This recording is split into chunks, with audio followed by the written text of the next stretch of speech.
पहिली तर माझी विनंती असणार आहे अध्यक्ष महोदय की पुढच्या वेळी इथे किमान एक पेपर लावेल एवढी तरी जागा करण्याकरता हे पुढे केलं पाहिजे। अशा प्रकारे की सरळ एक पेपर देखील या ठिकाणी ठेवता येत नाही।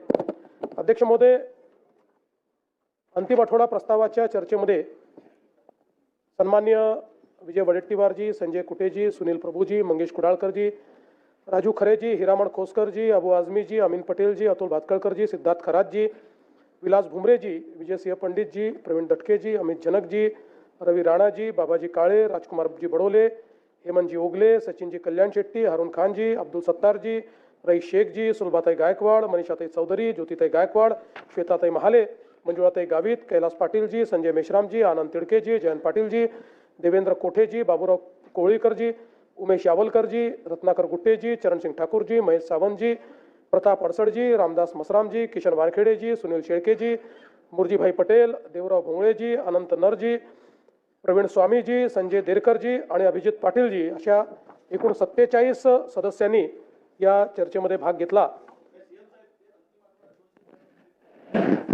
तसं मी 293तल्या मॅक्झिमम गोष्टीची उत्तरं याच्यात येतातच आहे।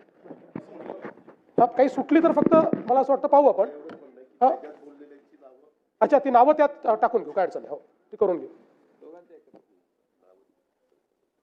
अध्यक्ष महोदय, नवीन सरकार आल्यानंतर जवळपास आता 1 वर्षाचा कालावधी हा पूर्ण झालेला आहे आणि या 1 वर्षाच्या कालावधीमध्ये सरकारने जी काही आव्हानं आली त्या आव्हानांचा अतिशय समर्थपणे सामना केला आहे।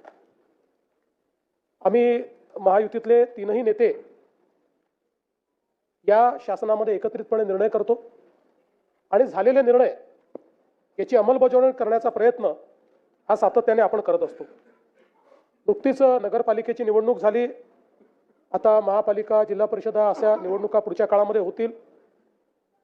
अनेक वर्ष निवडणुका न झाल्यामुळे खरं म्हणजे स्थानिक स्तरावर काम करणारे जे कार्यकर्ते आहेत त्यांच्याही मनामध्ये एक दुःख होतं, पण आता या निवडणुका सुरू झाल्यामुळे आपली लोकशाही ही खालपर्यंत पोहोचवण्याकरता आणि लोकशाहीतलं जे शेवटचं जी संस्था आहे स्थानिक स्वराज्य संस्था त्याच्या निवडणुकीच्या माध्यमातून मला विश्वास आहे की पुढच्या काळामध्ये महाराष्ट्र अतिशय गतीने काम करणार आहे।